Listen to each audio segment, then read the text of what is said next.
자, 우리가 계속해서 에베소서를 공부하고 있습니다. 자, 그런데 오늘은 계속해서 바울의 기도에 대해서 공부합니다. 바울이 에베소 교회인들을 위한 기도. 다시 말하면 목회자들이 성도들을 위한 기도다. 이렇게 생각해 볼 수 있겠죠. 그럼 바울이 에베소 교인들을 위해서 기도를 하는데 특별히 에베소 교인들이 영적인 눈이 좀 열려지게 하옵소서, 그런 기도를 합니다. 영적인 눈이 좀 밝아지게 하옵소서. 그래서 저들이 하나님 앞에 받았던 축복이 무엇인가를 좀 제대로 알게 해 주옵소서. 목회자로서, 바울로서, 에베소 교인들을 위해서, 성도들을 위해서 바울은 그런 기도를 했단 말이에요. 엄청난 은혜, 엄청난 축복을 받았는데도 그 엄청난 은혜가 뭐고 축복인 줄 모르기 때문에 그걸 지켜보고 있던 바울이 참 답답함이 있었어요. 그래서 특별히 바울이 집중적으로 기도를 하는데, 에베소 교인들을 위해서, 이걸 우리가 중보 기도라고 말할 수 있는데 그 내용을 보면 네 가지 문제를 놓고 기도했어요. 네 가지 문제.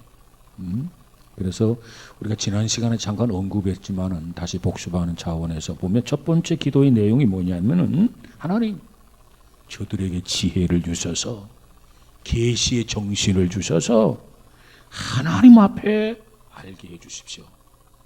그런 기도를 합니다. 자, 여기서 하나님을 알게 해달라, 하나님을 알게 해달라. 그러면 아니 에베소 교인들이 하나님을 몰랐다는 얘기냐? 그게 아니죠. 에베소 교인들이 하나님을 알아요. 어떻게 알았느냐? 바울을 통해서 복음을 듣고 하나님을 알고 있어요. 그런데 지금 바울이 기도하는 것은 그와 같이 단순히 아는 것에 멈추지 아니하고 좀 더 구체적으로 알게 해달라 기도하는 거예요. 왜냐하면 우리가 교회를 오래 다니다 보면은 하나님은 어떠한 하나님인가 객관적으로는 잘 알아요. 성경도 보았고 듣기도 했고. 근데 중요한 것은 이 객관적으로 아는 이 사실은요, 깊이가 없어요. 확신이 없어요. 이게 문제라. 어찌 보면 객관적으로 하나님을 아는 것에 대해서는 생명이 없어요. 그걸 목회자로서 바울이 너무너무 잘 알고 있기 때문에, 하나님, 저들이 그냥 단순히 하나님을 아는 게 아니라, 지식적으로 아는 게 아니라, 그저 들어서 객관적으로만 아는 게 아니라, 하나님 저들을 정말 구체적으로 하나님을 체험하면서 하나님을 주관적으로 알게 해주세요. 그 기도예요. 하나님이 어떠한 분이신가 우리가 주관적으로 경험하고 체험하면 흔들리지 않아요. 여러분, 순교하는 사람들은 어떤 사람들이냐? 객관적인 지식으로 하나님을 아는 것으로는 순교할 수 없어요. 근데 내가 정말 체험했어요. 정말 내가 확신을 가지고 있어요. 그래서 정말 그의 입술에서 내가 살아도 주를 위해서 살고 정말 죽어도 주를 위해서 죽겠습니다, 내가 주님을 위해서 죽는다고 하는 거, 이거 영광스러운 일입니다, 이런 자세를 가지고 사는 사람이라 순교가 가능하단 말이에요. 하나님을 구체적으로 경험하고 그리고 체험해야만이 신앙이 깊어져. 주님을 위해서 죽으면 죽으리라, 이 고백이 가능해. 그래서 바울이 지금 그걸 이렇게 기도하는 거예요. 어찌 보면 에베소 교인들이 수발 거달기식의 신앙생활을 하고 있는 거예요. 바울을 통해서 복음을 들어서, 그러면 그들이 이 날마다 이렇게 자라나야 되지 않겠습니까? 그럼 과일나무를 심게 되면 조그마한 그 과일나무를 심었는데 뭐 열매를 금방 맺습니까? 그 나무에 따라서 어떤 나무는 3년 지나야 열매 맺고, 어떤 나무는 한 5년 지나야 열매 맺고, 어떤 나무는 좀 더 기다려야 열매를 맺어요. 근데 바울이 가만히 목회자로서, 에베소 교인들에게 복음을 전한 자로서 가만히 에베소 교인들을 향해서 보니까는 엄청난 은혜를 받았는데, 축복을 받았는데, 무슨 은혜 무슨 축복을 받았는지 모르면서 매일매일 안일한 신앙생활을 하고 있는 거죠. 그래서 저들을 위해서 중보 기도를 하게 된 거죠. 구체적으로 저들이 알아서 하나님을 알게 해주세요. 여기서 하나님을 알게 해달라는 말은 바로 그겁니다. 그 다음에 두 번째로는 저들이 하나님 앞에 부름을 받았는데 하나님께서 왜 우리를 부르셨는가? 이 부르심의 소명을 알게 해주세요. 그걸 위해서 기도해서요. 성도라고 하는 말 거룩한 성자, 무리도자. 교회라고 하는 것은 부르심을 받은 자들의 무리다. 이렇게 얘기하잖아요. 자, 우리가 교회에 나왔어요. 하나님의 자녀가 되었어요. 성도가 되었어요. 그러면 하나님께서 나를 부르셨는데 그 부르심이 어떠한 부르심인가를 우리가 먼저 알아야 돼요. 이 부르심은 거룩한 부르심이라는 겁니다. 하늘의 부르심이라는 거예요. 거룩한 백성이 되라고, 하늘의 백성이 되라고 하나님이 우리를 불러주셔서, 그러면 왜 부르셨는가? 또 그게 중요해요. 왜 부르셨는가? 왜?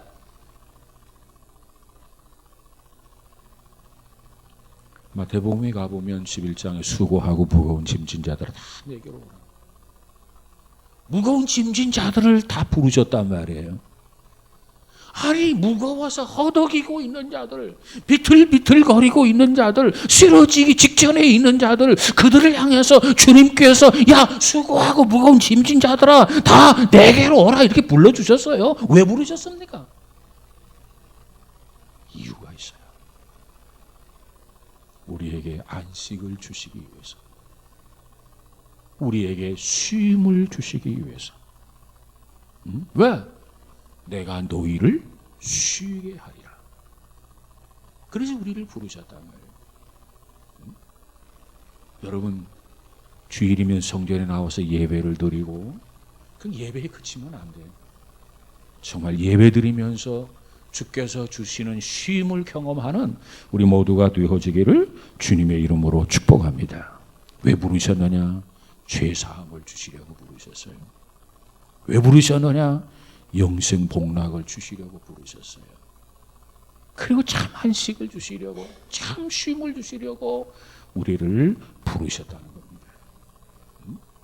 그냥 하나님이 심심해서 우리를 부른 게 아니야. 하나님이 의도하는 이유가 있어요. 목적이 있단 말이에요. 오늘 우리는 예배를 드릴 때마다 하나님, 나를 불러주셔서 감사합니다. 하나님 앞에 예배하면서 쉼을 경험하게 해주세요. 안식을 경험하게 해주세요. 새 힘을 얻게 해주세요. 이와 같이 기도하면서 예배를 드린다고 한다면 그 예배가 하나님이 기쁘게 받으실 예배가 아니겠습니까? 그다음 네 가지 기도했는데 오늘은 두 번 이제 설명드렸고, 세 번째 기도 내용을 한번 살펴보도록 하겠습니다. 자, 오늘 보면 18절을 한번 가져볼까요? 18절 시작. 너희 마음의 눈을 밝히사 그의 부르심의 소망이 무엇이며 성도 안에서 그 기업의 영광의 풍성함이 무엇이며. 그래서 여기 보니까 성도 안에서 그 기업의 영광의 풍성이 무엇이며, 이걸 알게 하기 위해서 하나님 앞에 구한다는 거예요. 자, 바울은 지금 예수 교인들을, 예배소 교인들을 향해서 이렇게 말합니다. 하나님께서 너희들을 위해서 준비한 기업이 있다는 거예요. 너희를 위해서 준비한 기업. 그 기업은 영광스러운 풍성함이라고 그랬어요. 너희를 위해서 준비한 그 기업, 그 영광의 풍성함을 너희들이 알았으면 좋겠다. 저들이 알게 해주세요. 하나님이 풍성하게 준비했는데 저들이 모른다면 무슨 의미가 있겠어요? 그래서 저들을 위해서 이 부분을 놓고 기도했어요. 너희들이 받게 될 그 풍성한 그 상속이 준비되고 있다, 그 얘기입니다. 왜? 여기서 기업이라고 하는 말을 다른 말로 말하면 상속이란 말이거든요. 상속. 그러니까 우리 모두가 상속받아야 할 게 있어요. 그런데 그것이 풍성하게 준비가 되어 있다는 거예요. 하나님께서 그냥 조금 적게 준비한 게 아니라 하나님께서 정말 많이 정말 우리들을 위해서 풍성하게 준비되었다는 거예요. 이것은 마치 아버지가 하나밖에 없는 아들을 장가 갈 날짜를 잡았어요. 그리고 그 장가 그 날을 위해서 자꾸 뭔가 준비하죠. 준비하면서 아버지의 마음은 흐뭇해요. 이 녀석이 자라서 벌써 장가 가는구나. 그리고 뭔가 하나라도 더 해주고 싶어요. 이게 아버지의 마음 아니겠습니까? 이와 마찬가지로 주님께서 우리들을 위해서 풍성하게 준비해 놓았다는 거예요. 우리가 상속받을 것이 풍성하게 예비되어 있다는 겁니다. 얼마나 아름다운 일입니까? 조금 티끌 만큼 그저 마지 못해서 그 정도가 아니에요. 우리가 영원함 속에 들어가서 함께 누리게 될 그 풍성하도록 하나님께서 우리를 준비해 놓으셨다.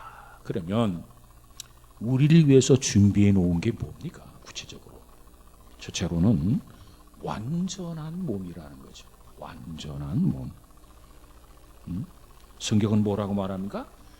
우리가 썩지 아니함을 입겠고 연약한 것이 강한 것을 입겠고 죽을 것이 죽지 아니함을 입겠고 모든 썩음과 부패와 아픔에서 해방된 완전한 몸, 거룩한 몸, 이 거룩한 몸, 이 완전한 몸이 우리를 위해서 준비되어 있다는 거예요. 자 보세요. 육체가 썩지 아니함을 입겠다. 연약한 것이 강한 것을 입겠다. 죽을 것이 죽지 아니함을 입겠다. 썩음과 부패와 아픔에서 해방된 완전한 몸, 거룩한 몸을 우리를 위해서 예비하셨다. 그게 뭡니까? 부활이에요. 부활. 우리를 위해서 부활의 몸을 예비하셨다는 거예요. 주님께서 나 봐라. 바울이 뭐라고 말합니까? 그리스도의 부활은 우리 부활의 첫 열매다. 부활하신 주님을 보세요. 부활하신 주님이 다시 썩습니까? 부활하신 주님이 연약한 겁니까? 부활하신 주님이 다시 죽습니까? 부활하신 주님이 다시 부패합니까? 아니에요. 이걸 우리를 위해 준비했다는 거야. 이 뭐냐? 부활의 몸, 부활의 열매. 여러분, 이 엄청난 은혜를 하나님께서 우리를 위해서 준비해 놓으신 것, 우리 영안이 밝아져서 영적인 눈이 띄어져서 밝히 발견하고 확신을 가질 수 있는 우리 모두가 되어지기를 주님의 이름으로 축복합니다. 우리의 몸이 부활한 몸으로 될 것이 준비되었다. 그 다음 두 번째로는 거룩한 인격입니다. 우리의 영혼이, 우리의 인격이 주님을 닮아져 가는 거예요. 주님을 닮아가는 게 뭐예요? 하나님의 형상을 회복하는 겁니다. 하나님께서 인간을 지을 때 뭐라고 그랬어요? 우리 형상을 쫓아서 인간을 짓자. 그래서 거기 우리 성부 하나님, 성자 예수님, 성령님 삼위일체께서 합의하셔서 우리의 형상을 쫓아서 인간을 짓자. 그래서 흙으로 인간을 지어가지고 그 속에 하나님의 형상을 집어넣어 준 거예요. 하나님의 인격을 집어넣어 준 거예요. 그런데 아담과 하와가 범죄함으로 말미암아서 그 인격을, 그 형상을 다 잃어버렸어요. 아무리 그 형상을 회복하려고 발버둥을 쳐도 아니야. 근데 주님이 오셔서 우리 모든 문제를 다 해결하셔서, 그리고 그를 믿는 자에게는 바로 주님을 닮아가도록, 주님 안에서 하나님의 형상을 회복하도록 은혜를 베풀어 주신 것을 믿으시기 바랍니다. 그래서 우리가 날마다 거룩해지는 거 아니겠습니까? 물론 여기서 거룩은 절대적 거룩은 아니고 상대적 거룩입니다. 왜? 절대적 거룩은 인간이 절대적으로 거룩할 수가 없어.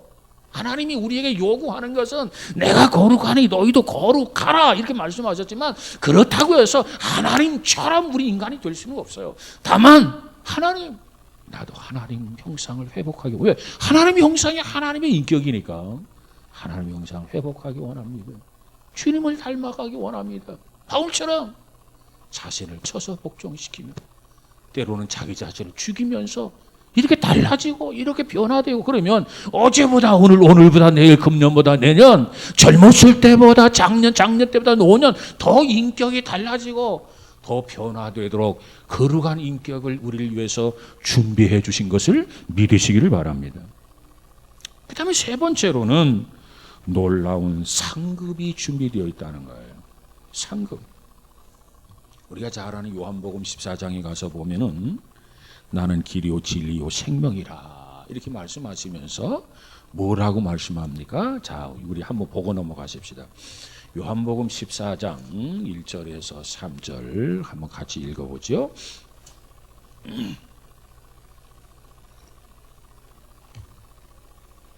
요한복음 14장 1절에서 3절까지만 보겠습니다. 1절에서 3절. 1절 준비되셨습니까? 봅니다. 시작. 너희는 마음에 근심하지 말라. 하나님을 믿으니 또 나를 믿으라. 내 아버지 집에 거할 곳이 많도다. 그렇지 않으면 너희가 일렀으리라. 내가 너희를 위하여 거처를 예비하러 가노니 가서 너희를 위하여 거처를 예비하면 내가 다시 와서 너희를 내게로 영접하여 나 있는 곳에 너희도 있게 하리라 하면서 나는 길이요 진리요 생명이라 이렇게 말씀하셨어요. 자, 주님께서 여기서 우리에게 뭐라고 말합니까? 우리가 거처할 수 있는 처소를 예비하러 간다 그래서요. 주님께서 이 부활 승천하시면서 내가 너희를 위하여 앞으로 너희들이 영원히 거할 그런 처소를 내가 준비하러 예비하러 간다 이렇게 말씀을 하셨어요. 보세요. 하나님께서 이 우주를 창조하셨어요. 태초에 하나님이 천지 창조하시니라. 천지를 창조하셨는데 이 천지를 며칠 만에 이 우주를 다 창조하셨죠? 6일 동안 세상을 다 창조하셨어요. 완벽하게 첫째 날, 둘째 날, 셋째 날, 넷, 다섯, 여섯 날 완벽하게 창조하셨어요. 그 6일 동안 세상 우주를 다 창조하셨는데 그 우주의 경이와 우주의 그 신비를 우리는 아직도 다 탐구하지 못하고 있어요.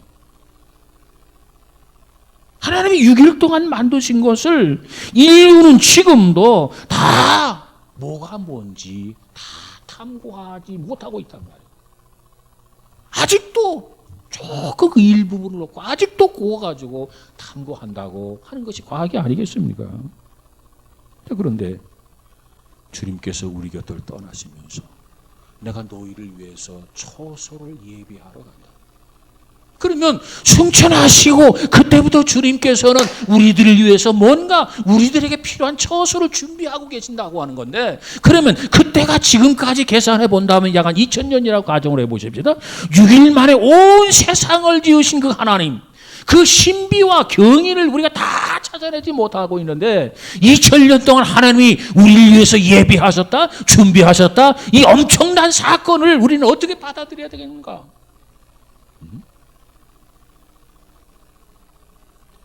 그 기업의 영광의 풍성이 무엇인지를 저들이 알게 해주세요. 그 엄청난 것을 우리가 상속을 받게 될 건데, 하나님이 지으신 그 엄청난 것을 우리가 기업으로 받게 될 것인데 그 풍성함을 저들로 하여금 알게 해주세요. 만약에 그걸 안다면 매일매일의 삶이 감사가 없을 수 있겠습니까? 감격이 없을 수 있겠습니까? 여러분, 우리가 성경 안에서 하나님이 우리를 위해서 준비한 그 상속의 그 풍성함, 그걸 바라보면서 늘 항상 감사하며 살아가는 우리 모두가 되어지기를 주님의 이름으로 축복합니다. 그 다음 네 번째 기도의 제목이 있어요. 기도의 내용이.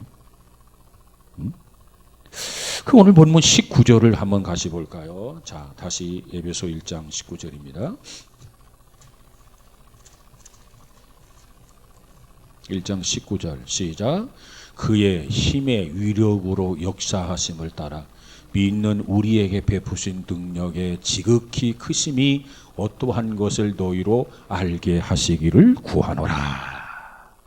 자, 그의 힘의 강력으로, 능력으로, 위력으로 역사하심을 따라 믿는 우리에게 베푸실 능력의 지극히 크심이 어떠한 것을 너희로 알게 하시기를 구하노라.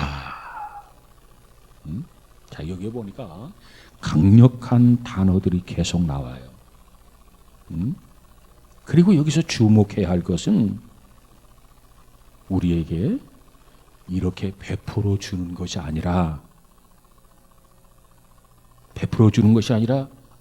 이 베푸신 그 능력의 지극히 크심이 어떤 것인가를 알기를 구한다 그랬어요. 그러니까 이제 우리에게 하나님이 이 능력을 주신다는 게 아니고 이미 그 능력을 우리에게 주셨다는 거예요. 이미 우리에게 그 능력을 베풀어 주셨다는 거예요. 그런데 문제는 그 능력을 우리에게 베풀어 주셨는데도 불구하고 우리가 그 능력을 모르는 거예요. 이것이 바울이 보기에는 지극히 답답한 모습이었습니다. 그래서 하나님께서 우리에게 주신 그 능력, 지극히 크신 그 능력이 어떠한 것인가를 저들이 밝히 알게 해달라, 그런 기도예요. 여러분, 하나님이 누굽니까? 전능하신 하나님이세요. 그 전능하신 하나님께서 저와 여러분에게 어마어마한 능력을 주셨다는 거예요. 우리에게 엄청난 큰 능력을 주셨다는 거예요. 그럼 어떻게 해야 돼요? 그 능력을 사용해야죠. 그런데 그것조차도 몰라. 하나님은 능력을 주셨는데 내가 그 능력을 받았는지조차도 몰라. 어떻게 되겠어요? 사용할 수 있겠어요? 능력을 사용하지 못하죠. 하나님은 능력을 주셨는데 그걸 모르기 때문에 우리는 그 능력을 사용하지 못하고 있다는 겁니다. 자, 이런 얘기하면은 어떤 사람은 그런 생각할 거예요. 아, 그 목사님에게 능력을 주셨는지는 모르지만 나는 안 받았어. 나에게 주신 게 아니야. 이렇게 생각하는 사람이 있어요. 어디 성경에 목사님에게는 그 능력을 주었고 평신도에게는 아직 안 주었다, 이렇게 말씀을 합니까? 지금 바울이 에베소 교인들 평신도를 위해서 기도하는 거예요. 하나님은 어마어마한 능력을 저들에게 이미 주었는데 저들은 그 능력을 받은 것조차도 모르고 있으니 저들이 모르는데 어떻게 저들이 이 능력을 사용하겠느냐 말이에요. 그래서 저들에게 이 능력이 주어졌음을 저들이 알고 이제는 자신 있게 이 능력을 활용하게 해달라, 사용하게 해달라, 행하게 해달라, 이걸 놓고 이 바울이 기도하고 있는 거예요 지금.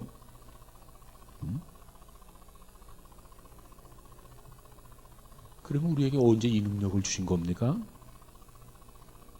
우리가 예수 믿고 거듭날 때 순식간에 하나님이 우리에게 이 능력을 주신 거예요. 예수 그리스도를 구주와 주님으로 내 마음속에 영접을 하면 그 순간에 하나님께서 이제 너는 내 아들이다, 내 백성이다, 이렇게 말씀하시고 인치시면서 이제부터는 너는 세상을 이기고 살아라, 그 능력을 우리에게 주시는 거예요. 성도라는 게 뭐예요? 하나님의 자녀라는 게 뭐예요? 세상을 이기는 거 아닙니까? 이제 내가 너에게 이 능력을 주시니까 하나님의 자녀답게 세상을 이기면서 위대한 업적을 성취해라, 거룩한 자취 흔적을 남겨보아라. 이게 하나님이 우리에게 기대하는 거예요. 왜? 능력을 주시면서. 근데 우리는 능력을 받은 것조차도 몰라. 능력을 행하는 것은 더더욱 불가능해. 예? 그래서 오늘날 우리들은 어떠느냐? 바울이 볼 때 에베소 교인들, 이 성도들 보니까 정말 가장 무력한 존재로 살아가고 있다는 거예요. 정말 능력을 행하면서 능력 있는 자로 살아가고 세상을 이기면서 승리해야 되는데 이미 그 능력을 다 주었는데 이미 베풀어 주었는데 저들은 그것조차도 모르고 능력은커녕 가장 무력한 존재로 살고 있더라는 거예요. 그러니 그걸 모르고 있다면 바울이 덜 답답했겠는데 바울이 그걸 알고 있어. 그래 얼마나 답답해. 그러니까 저들을 위해서 기도하지 않을 수가 없었다는 겁니다.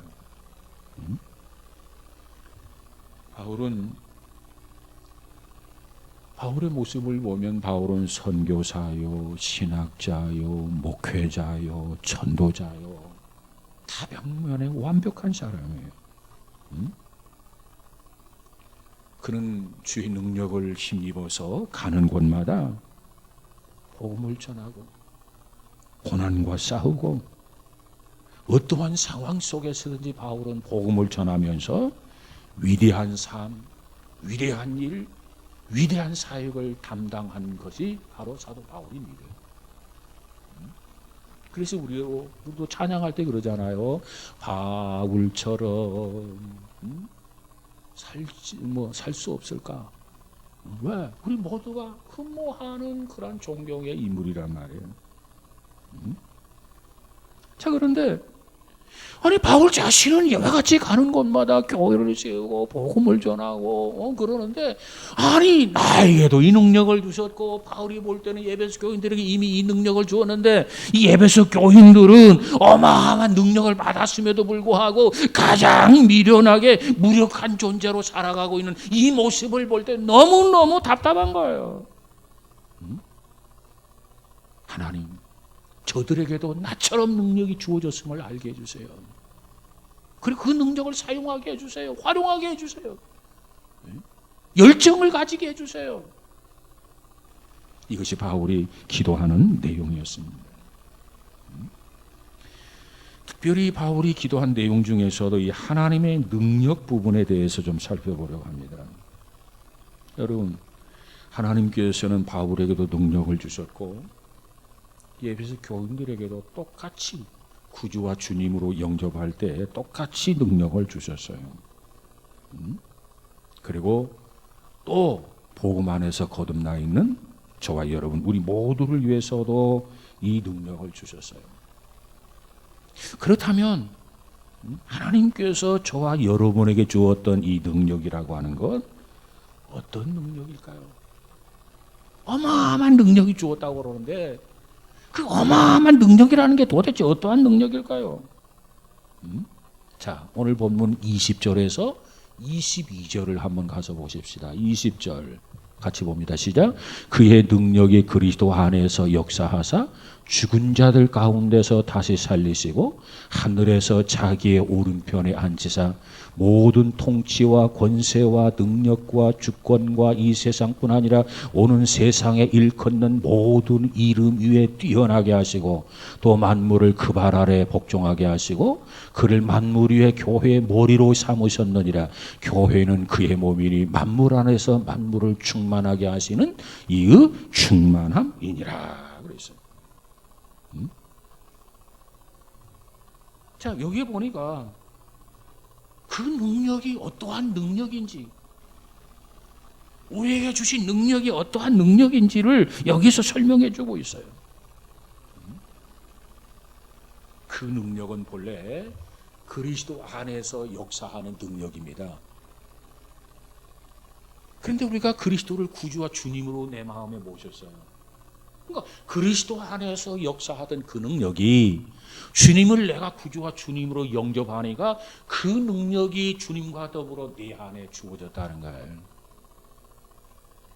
그러면 우리도 주님처럼 살아갈 수 있는 거 아니겠습니까? 사실 우리가 주님처럼 살아간다.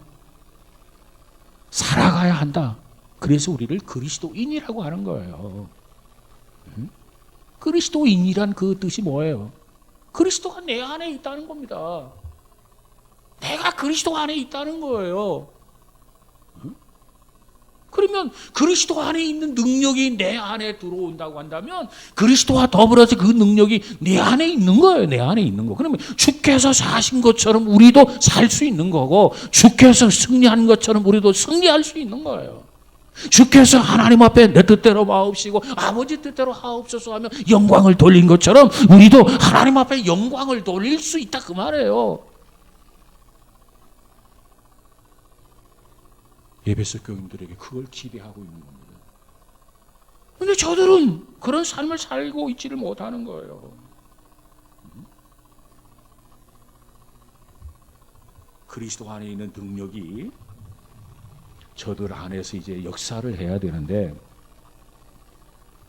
여기 보니까 예수 그리스도를 죽은 자 가운데서 살리시고, 그리고 예수를 승천시키고 하나님의 보좌 좌우편에 앉히시고 예수를 우주의 모든 존재들보다 뛰어나게 하시고 가장 놀라운 분으로 높이 세우시고 만물을 그 발 아래 복종케 하셨다 그랬어요. 그리고 그분을 교회의 머리가 되게 하셨다. 여러분, 이 엄청난 은혜, 이 엄청난 능력을 하나님은 저와 여러분에게 주신 것을 믿으시기를 바랍니다. 아직도 확신이 안 오죠? 목사님에게는 주었는지 모르겠지만 나는 그런 능력 받은 적도 없고 그래요. 하나님 주셨다면 주신 거예요. 그래서 이 상태를 우리가 한마디로 표현한다면 뭐냐? 저와 여러분은 이 말씀을 믿는다면, 이 말씀 앞에 우리가 아멘 할 수 있다고 한다면 우리는 그저 슈퍼맨이 된 거예요. 근데 우리가 믿지를 못해. 이 사실을 우리가 받아들이지를 못해. 그러니까 그냥 무능력한 자로 살아가는 거예요. 아니, 이걸 믿는다면 바울은 슈퍼맨이었는데 우리는 안 믿어. 못 믿어. 안타깝게도 불신이야. 원하기는 바울의 이 믿음이 우리 안에 있고 바울이 능력 행한 것처럼 우리도 능력을 행하면서 살아가는 저와 여러분이 되어지기를 주님의 이름으로 축복합니다. 우리에게 엄청난 비극이 있어요. 저와 여러분에게 어떤 비극이 있느냐? 그 비극, 그냥 비극이 아니라 엄청난 비극이에요. 이 엄청난 은혜, 엄청난 능력이 나에게 주어졌는데 이걸 모르고 산다라고 하는 것이, 이것이야말로 엄청난 비극이 아니겠습니까? 이걸 모르니까 능력 있게 살아가야 할 사람이 무력하게 살아가는 거예요. 무력하게. 한마디로 말하면 우리는 거러지 같은 삶을 살고 있는 거예요. 엄청난 은혜 능력을 받았는데 그걸 행하지 못하고, 그렇게 살지를 못하고, 그렇게 누리지를 못하고 살아가니까 거러지 같은 삶을 산다고 말할 수 있지 않겠습니까? 그래서 바울은 참 가슴이 터질 것만 같은 거예요.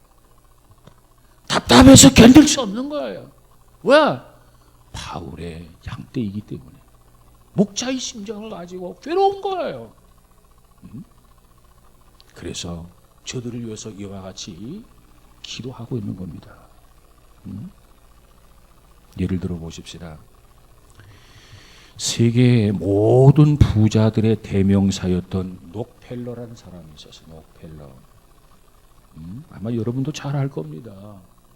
뉴욕시의 수도료를 내주는 사람. 그래, 뉴욕 시민들이 수도료를 안 낸다잖아요. 록펠러 재단에서 수도료를 전부 부담을 하니까. 세계 부자들이 모두의 대명사 바로 록펠러예요. 그런데 이 록펠러에게 한때 위장병이 걸렸다는 거예요. 위장병. 그래서 그 기간이 얼마였냐면 1년 반 동안. 1년 반이라고 한다면 1년 6개월이죠. 위장병이 걸려가지고 1년 6개월 동안 록펠러가 우유와 크래커 몇 개를 가지고 계속 끈이를 이어갔다는 거예요. 왜? 위장병 때문에 다른 걸 먹을 수가 없는 거예요.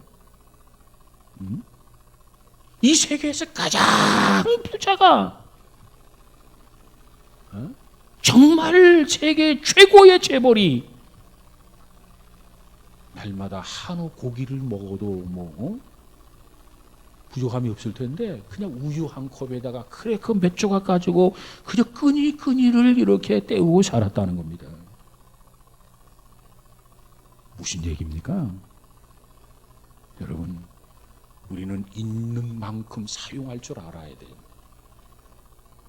우리는 가진 것만큼 사용할 줄 알아야 돼요. 우리는 소유한 것만큼 뭔가 활용할 줄 알아야 됩니다. 정말 내가 뭔가 가지고 있어. 그럼 그것을 사용하고 그걸 활용할 때 비로소 그것이 내 것이라는 거예요. 그런데 내가 가지고 있어. 그런데 활용할 줄도 몰라. 사용할 줄도 몰라. 그럼 그건 내가 아니라는 거예요.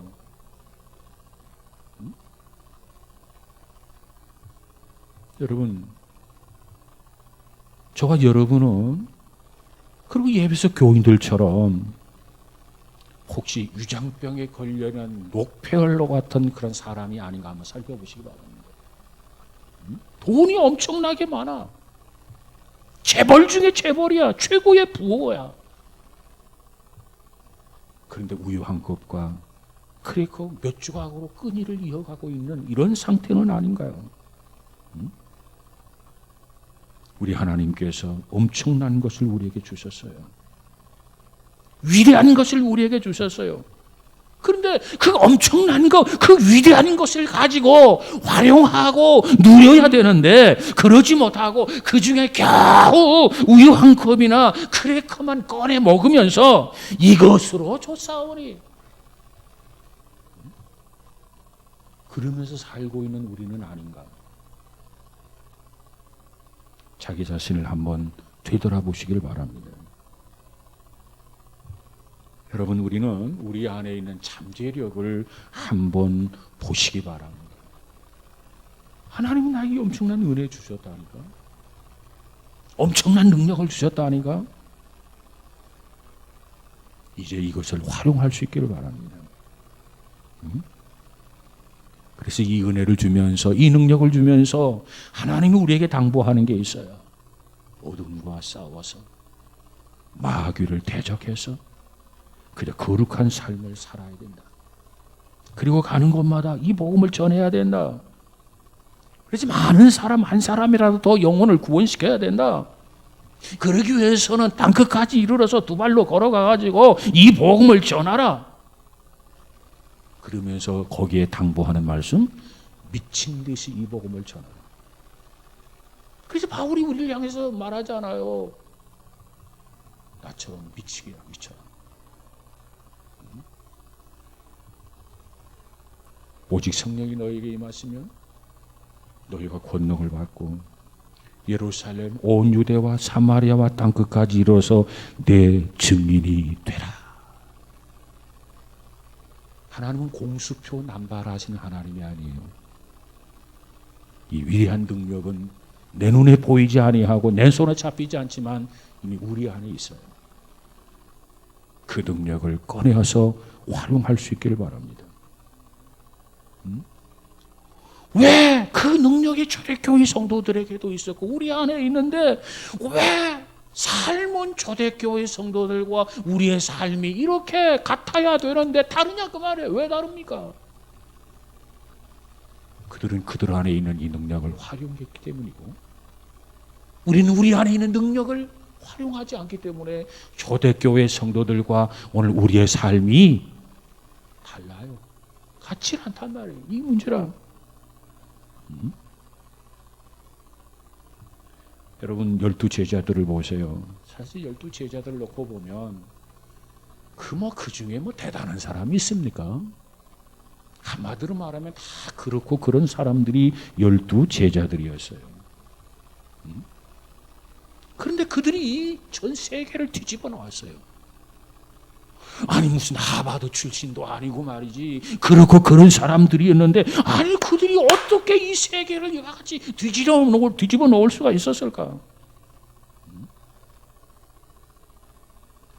그들은 이 능력이 자기 안에 있는 것을 확신을 가졌어요. 그리고 만나는 사람마다 접하는 사람마다 그들에게 복음을 전하면서 이 복음을 전하는 운동을 벌였어요. 그저 만나는 사람마다 그저 동네 마을 들어가가지고 그랬더니 많은 사람들이 제자들 향해서 별명을 하나 지어줍니다. 별명. 왜 저들은 낮도 밤도 없어.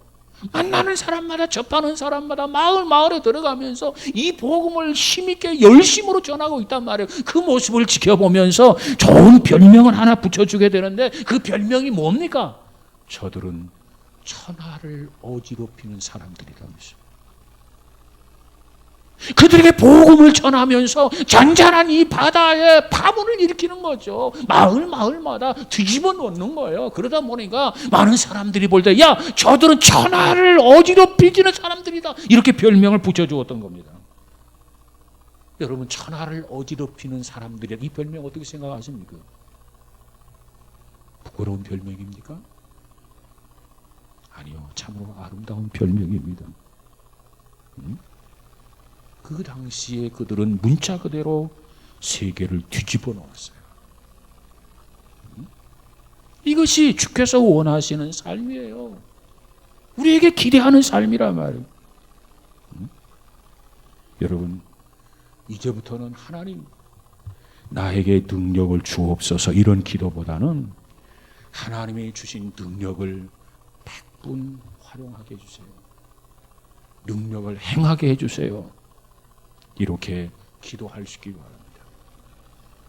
이미 제자들에게 능력이 다 주어졌어. 이제 예수님께서 제자들에게 뭐라고 말합니까? 야, 세상을 향해서 나가라! 유치는 거예요. 쫓아내는 거예요. 쫓아내. 순종하라는 거예요. 가서 복음을 전하라는 거예요. 그래서 처음엔 제자들이 반신반의하면서 나가지 않습니까? 그 나가서 복음을 전해요. 순종해요.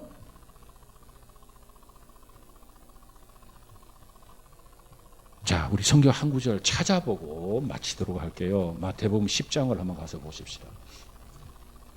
마태복음 10장 5절부터 8절까지만 한번 보십시다.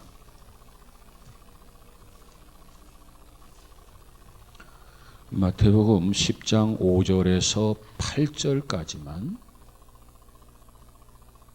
다 찾으셨습니까?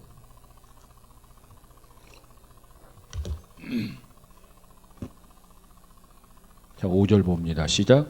예수께서 이 12를 내보내시며 명하여 이르시되 이방인의 길로도 가지 말고 사마리아인의 고을로도 들어가지 말고 오히려 이스라엘 집에 잃어버린 양에게로 가라 가면서 전파하여 말하되 천국에 가까이 왔다 하고 병든 자를 고치며 죽은 자를 살리며 납병 환자를 깨끗하게 하며 귀신을 쫓아내던 너희가 거저받았으니 거저주라 그랬어요.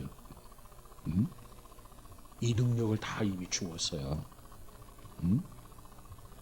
내가 너희들에게 너희 필요를 다 주었다는 거예요. 심지어는 뭐라고 말씀하시냐면 18절 한번 가볼까요? 18절 20절까지 시작. 또 너희가 나로 말미암아 총독들과 임금들 앞에 끌려가리니 이는 그들과 이방인들에게 증거가 되게 하려 하심이라. 너희를 넘겨줄 때에 어떻게 또는 무엇을 말할까 염려하지 말라. 그때 너희에게 할 말을 주시리니 말하는 이는 너희가 아니라 너희 속에서 말씀하시느니 곧 너희 아버지의 성령이시니라 그랬어요. 주님이 요구하는 건 가라는 거예요. 떠나라는 거예요. 세상 속으로 들어가라는 거예요. 어떠한 상황, 어떤 처지에 있어도 감당할 만한 능력을 내가 너희에게 다 주었다는 거예요. 심지어는 너희들이 임금을 만나고 어떤 권세자들을 만났다 할지라도 무슨 말을 해야 할 것인가 그것까지도 하나님이 다 허락하신다는 거, 주신다는 거예요. 그래서 제자들이 그걸 받아들였어요. 그리고 나갔어요. 그리고 순종합니다. 결과가 어떻게 나타났나요? 병자를 만나서 기도하면 병자가 나왔어요. 이거 사실이네. 이게 거짓말 아니네. 하나님이 우리를 향해서 사기친 게 아니니. 주님이 우리를 향해서 거짓말한 게 아니니. 저들이 확인하게 된 거 아니겠습니까? 응? 귀신 들린 자를 만나서요. 그럼 전에는 두려웠단 말이에요. 그런데 귀신 들린 자를 만나서 귀신 들린 자를 향해서 명령합니다. 나사렛 예수의 이름으로 물러가라. 귀신이 개복음을 내면서 물러갑니다. 응? 이러니 제자들이 심파람 난 거예요. 왜? 그동안은 믿지 않았다니까. 그러니까 그들의 삶 속에 무슨 기적이나 이적이나 하나님의 능력을 경험하지 못해서 왜? 사용하지 않았으니까. 행하지 않았으니까. 활용할 줄 몰랐으니까. 그런데 주님이 이처럼 간곡하게 명령하고 쫓아내다시피 하고 어쩔 수 없이 가서 한번 해보자. 되나 안 되나. 해보니까 주의 말씀이 사실이었던 거예요. 그래서 제자들에게 마지막 당부한 게 뭡니까? 이제 나가라. 그래서 온 세상을 주님 앞으로 이렇게 데려오라는 거예요. 하나님의 백성을 삼으라는 거예요. 이러한 도전의식을 바울은 에베소 교인들에게 심어주었더라. 그러면 오늘 우리는 이 말씀을 받아서 우리도 이 말씀 앞에 도전을 받아야 돼요. 나에게도 이 엄청난 은혜, 엄청난 능력을 하나님 주셨구나. 누구를 만나든지 두려워할 게 아니라 주님 말씀한 그대로 귀신 든 자를 만나면 귀신을 내쫓고 병자를 만나면 병자를 위해서 기도할 때 병자가 치유되어지고 회복되어지고 이 믿음을 가지고 확신을 가지고 우리가 행한다고 한다면 반드시 좋은 열매가 맺어진다는 거예요. 그리고 돌아와서 간증합니다. 선생님 우리가 말이야 주의 이름으로 귀신도 쫓아내고 병자도 나.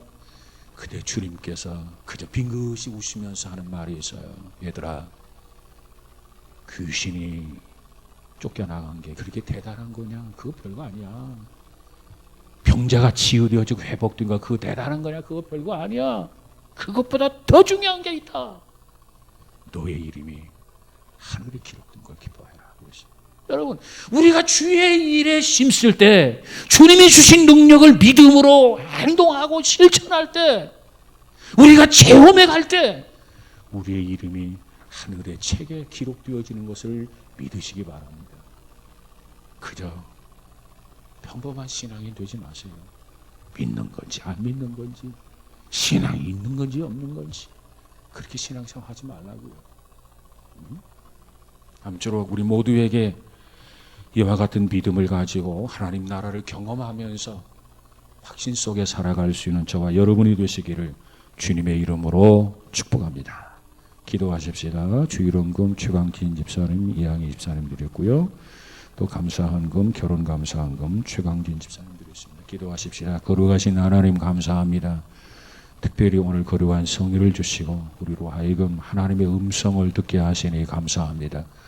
음성 앞에 겸손하게 하시고 겸허하게 그 말씀을 받아서 우리도 실천하고 그 능력을 행함으로 살아계신 하나님을 우리의 삶의 현장에서 경험하고 체험해가는 복 있는 성도들 되어지게 하옵소서. 그리하여 저들이 명실상부한 하나님의 자녀의 백성이 되어지게 하시고 저들의 이름이 하늘의 책에 낱낱이 기록되어져서 주의 백성으로서 영원한 나라를 상속받는 복된 자들 되어지게 하옵소서. 특별히 이 시간 귀한 물질들이 손길이 있습니다. 저의 가정을 기억해 주시고 날마다 때마다 지키시고 동고동락해 주셔서 가정에 하나님 나라가 아름답게 이루어지게 하여 주옵소서. 특별히 최은정 양을 기억해 주시고 그 한 가정을 이루가도록 주께서 간섭하시고 역사해 주심을 참으로 감사합니다. 하나님만을 섬기며 살아가는 귀한 믿음의 가정이 되어지게 하시고 날마다 때마다 견고하고 든든히 서갈 수 있는 귀한 가정 되어지게 하옵소서. 주께서 동고해 주실 줄로 믿사옵고 예수님 이름으로 기도하옵나이다. 아멘.